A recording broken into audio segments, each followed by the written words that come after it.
الشيطان الرجيم بسم الله الرحمن الرحيم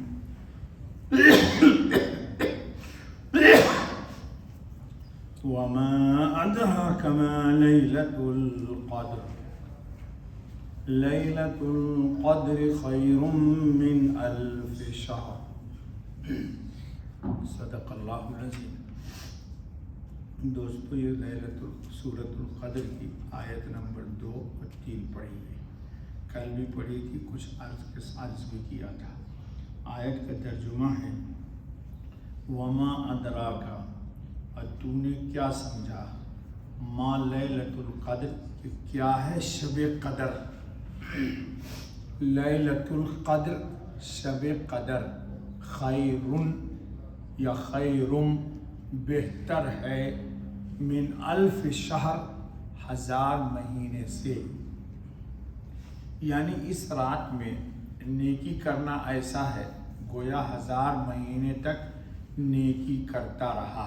کل تھوڑی سی بات آپ کے سامنے آئی تھی، یاد رکھیے اس کو۔ بلکہ اس سے بھی زائد مفسرین لکھتے ہیں کہ شب قدر کے متعلق علماء کے مختلف اقوال ہیں، جن کی تعداد تقریباً 40 ہے۔ صحیح یہ ہے کہ ہر سال شب قدر رمضان کے آخری عشرہ میں ضرور ہوتی ہے، مگر تاریخیں بدلتی رہتی ہیں۔ حضرت عائشہ رضی اللہ تعالیٰ عنہ نے فرمایا کہ رسول اللہ خاتم النبی صلی اللہ علیہ وسلم آخری عشرہ میں اتنی ریاضت و عبادت کرتے تھے جتنی دوسرے ایام میں نہیں کرتے۔ یہ روایت امام مسلم نے نقل کی۔ بخاری و مسلم میں اماں عائشہ رضی اللہ تعالیٰ عنہ کی روایت ہے کہ رسول اللہ خاتم النبی صلی اللہ علیہ وسلم جب آخری عشرہ آ جاتا تھا تو رسول اللہ صلی اللہ علیہ وسلم تہبند مضبوطی سے باندھ لیتے اور شب یعنی رات کو عبادت یعنی نماز پڑھتے تھے اور گھر والوں کو بھی بیدار کرتے۔ لنگی باندھ لینا، تہبند مضبوطی سے باندھ لینا، یہ کنایا ہے کہ کمر کس لیتے۔ ہمارے اردو میں بولتے ہیں نا بھائی، اس کام کے لیے کمر کس لو، یعنی خوب محنت کے ساتھ بغیر سستی کاہلی کے اس کام میں منہمک ہو جاؤ۔ تہبند باندھنے کس لینے کا مطلب حضرت صلی اللہ علیہ وسلم کی یہ ہے کہ آپ آخری عشرے میں خوب اہتمام کے ساتھ عبادت کرتے۔ اماں عائشہ ہی رضی اللہ تعالیٰ عنہ نے فرمایا کہ وفات تک رسول اللہ صلی اللہ علیہ وسلم رمضان المبارک کے آخری عشرہ میں اعتکاف کرتے رہے، اور حضور خاتم النبی صلی اللہ علیہ وسلم کی وفات کے بعد حضور صلی اللہ علیہ وسلم کی بیویوں نے بھی اعتکاف کیا۔ یہ روایت بخاری و مسلم میں بھی ہے۔ آج کل عورتوں میں اعتکاف کا رواج ہی نہیں ہے۔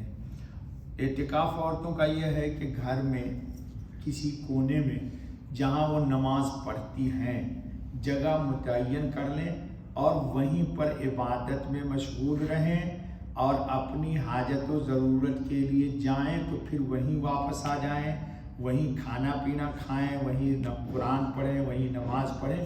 اس طرح عورت کا بھی اعتکاف ہو سکتا ہے۔ حضرت اماں عائشہ رضی اللہ تعالیٰ عنہ نے فرمایا کہ رسول اللہ خاتم النبی صلی اللہ علیہ وسلم رمضان کے آخری 10 ایام میں اعتکاف کرتے تھے اور فرماتے تھے کہ رمضان کے آخری عشرے میں شب قدر کو ڈھونڈو، یعنی 10 رات 21 سے لے کے 30 تک یا 29 تک روزانہ اگر آپ نفلی عبادت کا اہتمام کیجئے گا تو کوئی نہ کوئی ایک رات تو آپ کو ٹکرا ہی جائے گی اس میں۔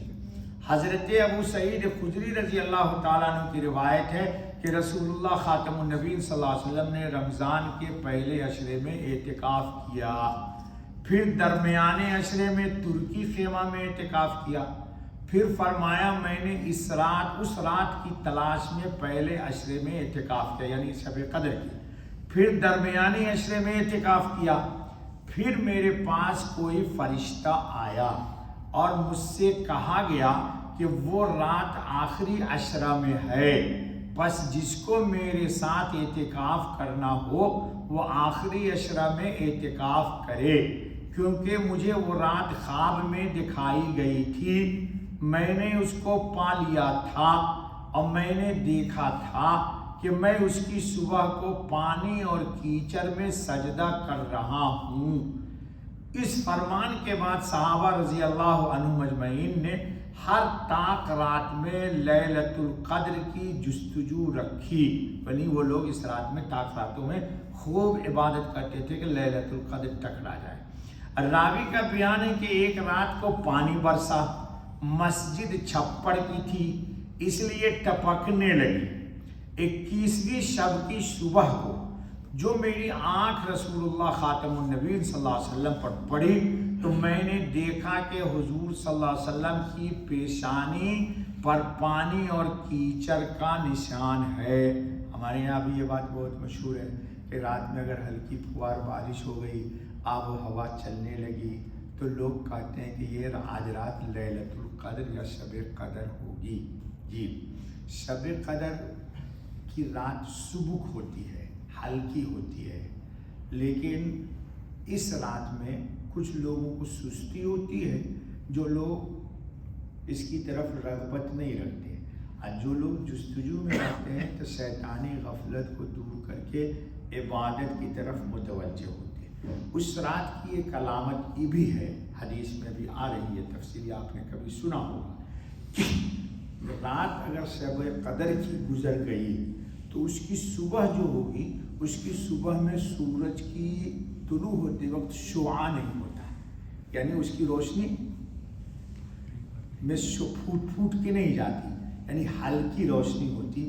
یہ علامت ہوتی ہے کہ آج کی رات لیلۃ القدر کی گزر گئی۔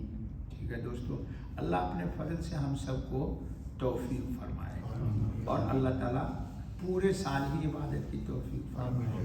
زندگی تو دوستو ایک نعمت ہے جو ہم کو آپ کو مل گئی ہے، اللہ اس کو عبادت میں گزارنے کی توفیق دے۔ بس بابا سبحان اللہ۔